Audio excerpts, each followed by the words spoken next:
चलो बच्चों, क्या कर रहे हो आप बताओ? लड्डू बना रहे हो? काय के लड्डू बना रहे हो? हाँ? मिट्टी के।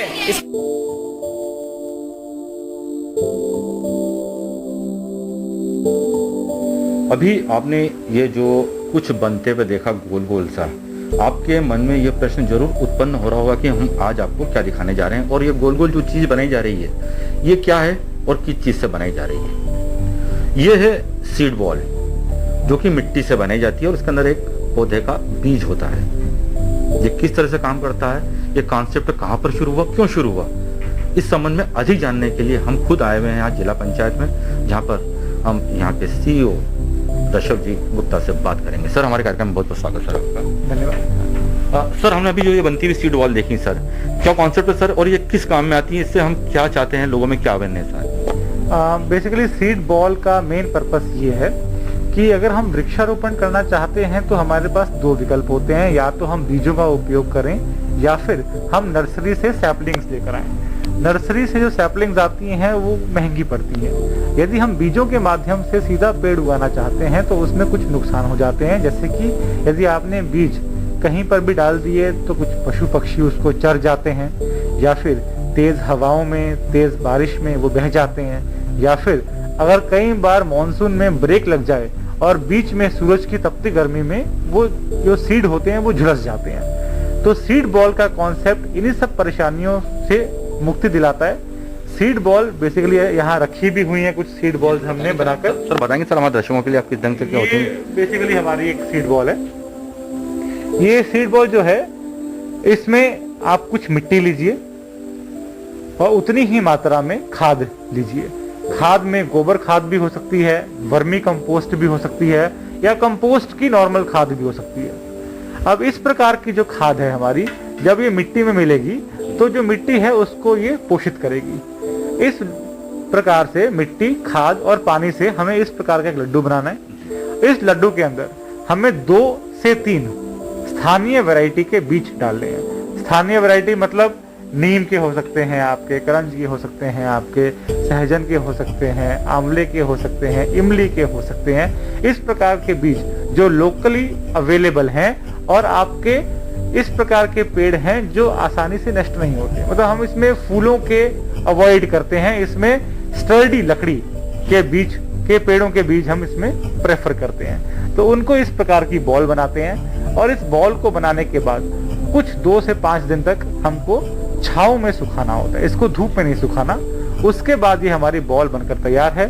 इसमें हम एक राख की लेप भी लगा सकते हैं। राख की लेप से और नमी इसके अंदर बनी रहती है और साथ ही में फास्फोरस का अमाउंट भी हमको मिल जाता है, जो कि भविष्य में इसी पौधे के काम आएगा। अब जब हम बारिश होगी तो बच्चों के माध्यम से इन सीड बॉल्स को ऐसी जगह पर फेंके जहां पर पानी की उपलब्धता है, जैसे कि तालाब के किनारे, नालों के किनारे, सड़कों की शोल्डर्स जहां पर अक्सर पानी इकट्ठा हो जाता है, वहां पर, उन पहाड़ियों में जहां पर कुछ ना कुछ झाड़ियां लगी हुई हैं जो कि पानी को सहेज लेती हैं, ताकि वो कुछ नमी हमारी साल भर बनी रहे। तो सीड बॉल का मेन फायदा ये होता है कि इसमें आपका पोषण भी है, इसमें कुछ ना कुछ पानी भी है, तो उसकी वजह से सीड का जर्मिनेशन का परसेंटेज बढ़ जाता है। तो जो सीड हम ऐसे ही फेंक देते हैं और कई बार वो पौधा नहीं बन पाते हैं, तो इसमें उस चीज का चांस बढ़ जाता है और हमारी प्रकृति की तरफ कुछ हल्की सी मदद हो जाती है।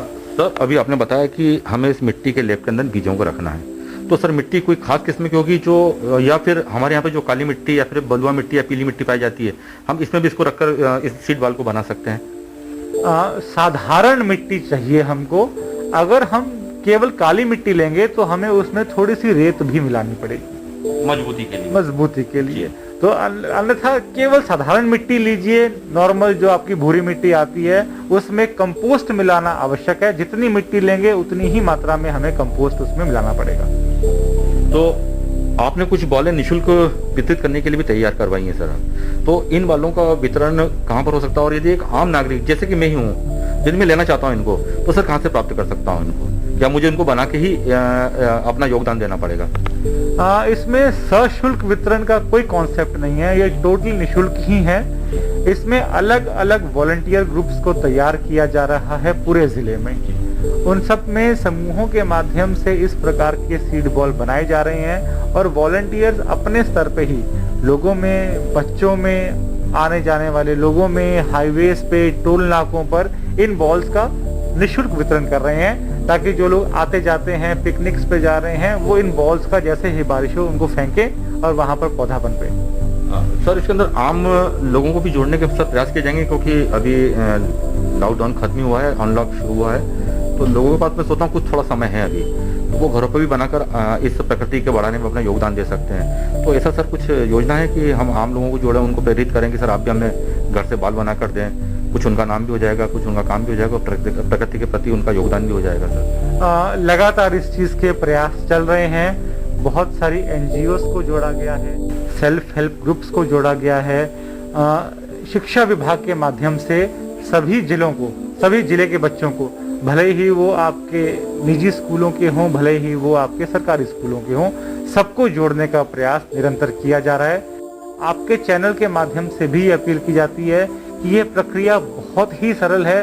कोई भी व्यक्ति घर बैठे किसी वीकेंड पे 3 घंटे भी निकाले तो आराम से 1000-2000 इस प्रकार की बॉल बना सकता है और उसका इस प्रकार का एफर्ट पर्यावरण को मजबूत करने में बहुत हेल्पफुल साबित होगा।